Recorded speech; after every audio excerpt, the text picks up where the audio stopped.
Baik pemirsa, masih bersama kami Sarjan Tahir, Wakil Ketua Dewan Pertimbangan Partai Demokrat, dan Rasman Nasution, Kepala Badan Komunikasi Publik DPP Partai Demokrat KLB Muldoko. Yang pertama saya ingin ke Bang Rasman. Bang Rasman, apakah betul tim KLB Deli Serdang sudah mendaftar ke Kemenkumham? Saya belum dapat informasi yang pasti karena saya tadi ditugaskan juga oleh Pak Ketua Umum, Pak Dr. Muldoko, untuk memverifikasi laporan-laporan dari DPC-DPC yang dipecat pasca KLB dan sebelum KLB, kemudian data-data keuangan-keuangan yang patut diduga disalahgunakan oleh kepemimpinan tahun 2015 dan 2020. Jadi ini masih dalam tahap verifikasi. Tetapi tadi dalam press conference yang kami lakukan, kita mendapat informasi sepertinya sudah ada pendaftaran. Tapi sebagai Ketua Badan Komunikasi Publik, saya akan cross check langsung nanti ke Sekretaris Jenderal untuk memastikan apakah susunan kepengurusan dan KLB yang sudah digelar di Sibolangit 5 Maret 2021 yang lalu sudah didaftarkan atau tidak. Apa yang ditunggu, Tapi yang pasti, Rasman? dalam Undang-Undang Partai, sebentar, yang pasti Undang-Undang Partai Politik itu mengatur bahwa itu tidak kurang dari 30 hari. Justru yang paling kami appreciate hari ini adalah bahwa Pak Yasona Lawli mengatakan, ingatkan SB dan AHY untuk tidak asal memberi informasi seolah-olah pemerintah mencampuri urusan ini. Itu ada statement dari Pak Yasona dan kami appreciate untuk itu. Statementnya di mana, Bang Rasman? Statement siapa nih? Pernyataan dari Menkumham yang Anda sampaikan? Kita dapat kiriman dari teman kita tadi yang ikut preskon, ada di berita online.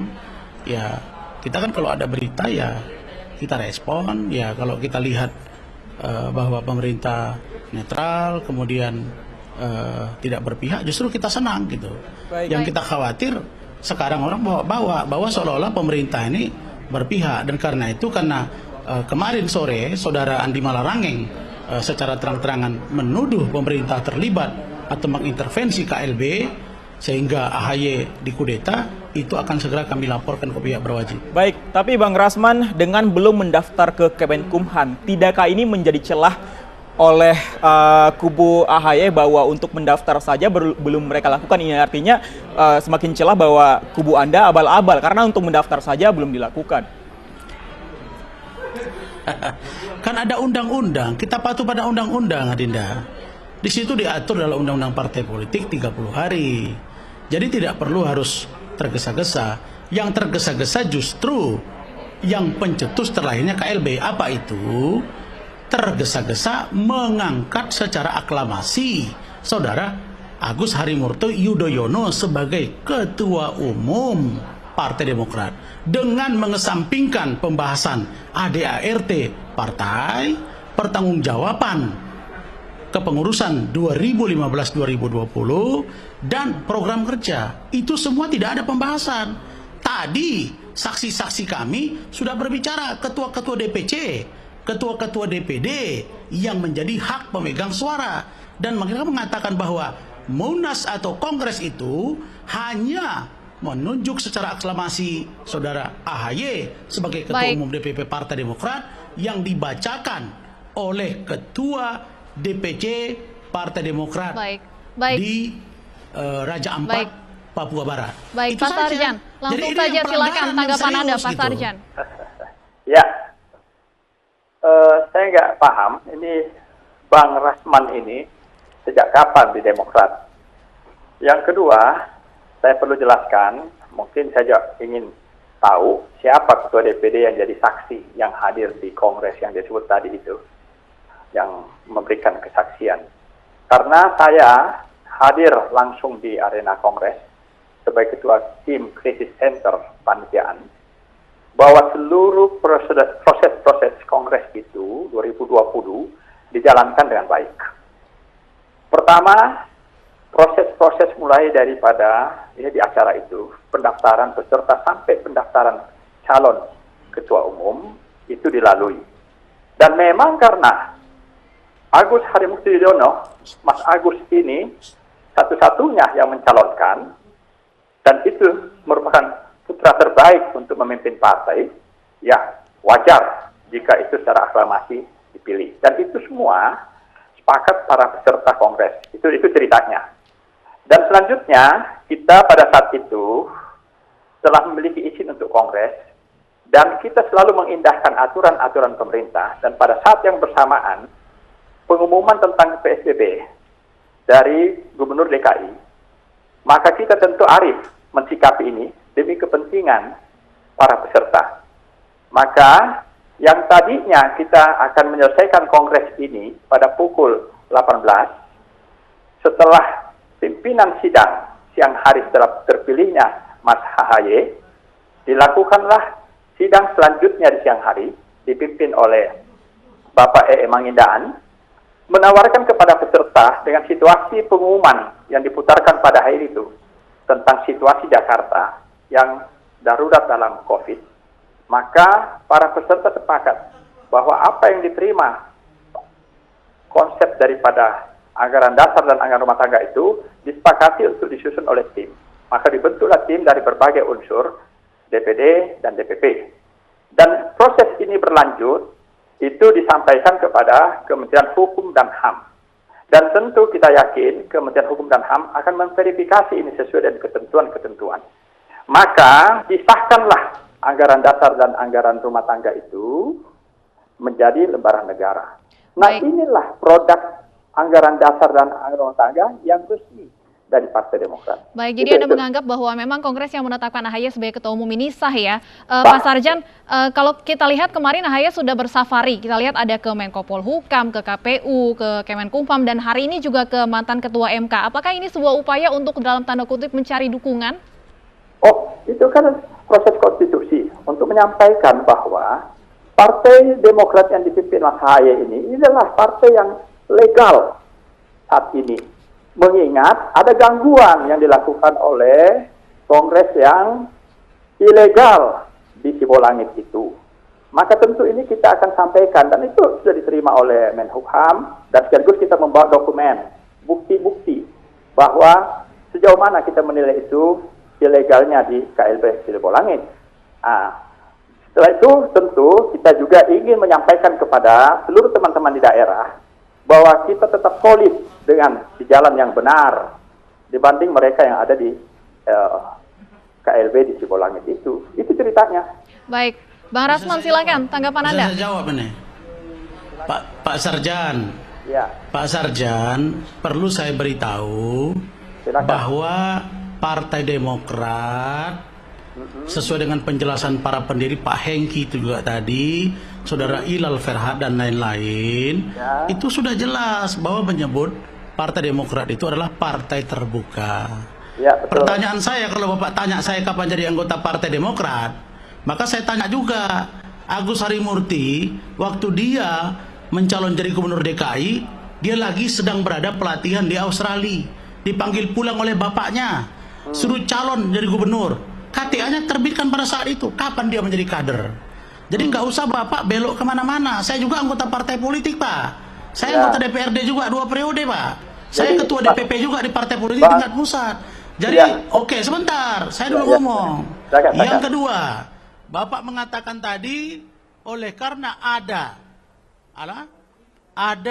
peraturan daerah atau keputusan dari Gubernur DKI yang mengatakan sedang mengadakan PSBB diperketat, sehingga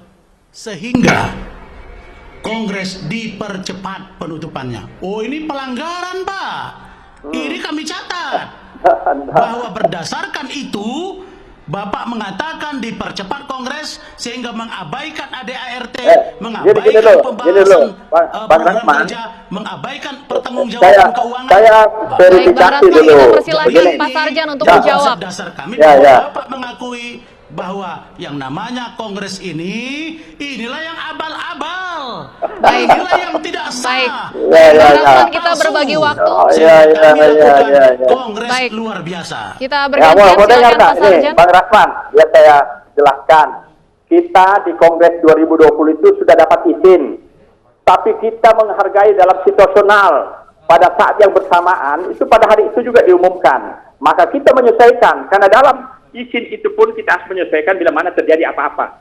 Pada saat izin keluar, itu belum terjadi apa-apa terhadap COVID ini. Nah, itulah hebatnya Partai Demokrat. Dia menyesuaikan dengan segala perkembangan. Jadi tidak ada kita melanggar dalam posisi itu. Itu perlu dipahami dulu oleh Bung Rasman. Yang kedua, kita tentu melalui semua proses-proses ini sesuai dengan ketentuan yang saya sudah jelaskan di awal tadi. Nah, yang ketiga, Bang Rasman, untuk bisa dipahami, Bang Rasman kan hanya mendengar dari teman-teman informasi-informasi, tidak hadir langsung melihat situasi itu. Saya melihat langsung. Jadi apa yang saya jelaskan ini bukan melalui cerita ini, cerita itu kan perlu dipertanyakan. Maka saya jelaskan apa adanya supaya Bung Rasman bisa paham tentang ini situasional. Dan bila mana teman-teman yang cerita itu ingin diklarifikasi, silakan hubungi saya. Saya akan jelaskan semua. Ya. Saya jawab.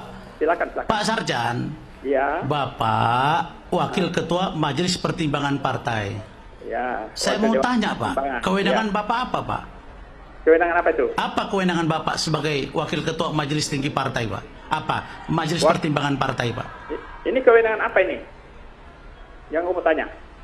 Kewenangan Bapak dalam anggaran dasar anggaran rumah tangga itu. Saya sebagai pengurus DPP di Dewan ini mau dijelaskan struktur. Saya di Wakil Ketua Dewan Pertimbangan Partai. Di dalam kepengurusan itu ada Wakil majelis Ketua Dewan tinggi. Pertimbangan Partai. Kewenangan Ya. Bapak apa, Pak? Kewenangan Bapak apa? Sebagai Wakil Ketua Dewan Pertimbangan Partai apa, Pak? Kewenangan Bapak? Pertama, kewenangan kami di Wakil Dewan Pertimbangan itu membantu tugas-tugas majelis tinggi dalam memberikan masukan, juga dalam memberikan pertimbangan-pertimbangan partai menghadapi baik internal maupun eksternal. Apalagi yang mau ditanya? Oke. Pertanyaan saya, Pak. Oke, cukup, Pak. Cukup, Pak. Pertanyaan saya, Pak. Ya, apa itu? Kongres memilih Ketua Umum AHY yang dipilih dalam Kongres oleh oleh ketua-ketua DPC dan ketua-ketua DPD serta sayap-sayap partai mengukuhkan AHY atau mengukuhkan SBY, Pak? Oh, lain. Ini yang kau tanya beda. Ini yang kau tanya posisi saya sekarang itu Wakil Ketua Dewan Pertimbangan. Tapi kalau kau tanya pada saat Kongres, penjelasan Bapak tadi makanya saya clear. Enggak, karena clear. Nah, sekarang pertanyaan saya, Kongres itu memilih AHY atau memilih SBY atau memilih dua-duanya, Pak? Memilih Agus Harimukti Yudhoyono. Karena dialah yang mencalonkan diri untuk di Kongres itu menjadi Ketua Umum. Paham? Oke. Nah, dalam Kongres itu proses-proses dilalui. Pertama, seluruh peserta ditawarkan secara terbuka untuk mendaftarkan sebagai bakal calon. Dan nanti setelah bakal calon diverifikasi apakah seluruh kelengkapan administrasi lengkap, maka dia masuklah menjadi calon. Bang Rasman, kita dibatasi oleh waktu, bisa langsung to the point saja, Bang Rasman. Kalau saya pikir mau dengar ini, mau ketemu saya nanti. Gini, Rasman, gini, dengar dulu. Man, dengar dulu. Saya mau ngomong dulu udah, Pak. Ya, Saya mau katakan kepada Bapak bahwa kalau mau apa yang Bapak jelaskan itu bertentangan dengan penjelasan dari saksi fakta-fakta yang kami punya Ketua DPC. Salah satunya Ketua DPC Halmahera Utara yang juga Ketua DPRD Halmahera Utara 2 periode. Beliau ada di situ. Kemudian dari Kepulauan Sula. Ini pertemukan aja nanti. Sula, Halmahera Utara. Pertemukan dengan saya nanti. Kepada Bapak bahwa kamu ini kan cuma kalian telah mengabaikan pembahasan ADART dan melanggar Undang-Undang Partai Politik nomor 2 tahun 2011 pasal 5, pasal 32 dan lain-lain. Baik, kita dibatasi oleh waktu. Terakhir kami persilakan Pak Sarjan. Sehingga dilakukan kongres luar biasa. Dan baik, Bang Rasman. Pak Sarjan, kalau tidak puas bertarung di pengadilan dan kita siap menghadapi Anda semua. Baik, Pak Sarjan siap bertarung di pengadilan. Pak Sarjan yang sudah dikelola selama ini. Man, dengar dulu Bung Rasman. Kamu ini cuma dengar-dengar dari ini, dari itu. Saya ini saksi yang ada. Ya, terus kedua, baik Bang Rasman, kita persilakan dulu Pak Sarjan untuk menjawab. Kita bergantian Bang Rasman. Saya mau sama Bang Rasman biar utuh semua ini kejadiannya.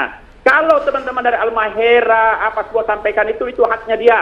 Tapi nanti suruh Baik. ketemu saya untuk saya jelaskan. Baik, kita Dia akan juga tunggu. ikut mengesahkan itu. Baik, kita akan tunggu tentunya pemerintah dalam hal ini Kemenkumham untuk bisa memutus perkara ini dengan seadil-adilnya. Terima kasih Bang Rasman dan Pak Sarjan sudah bergabung bersama kami di Ini Sore.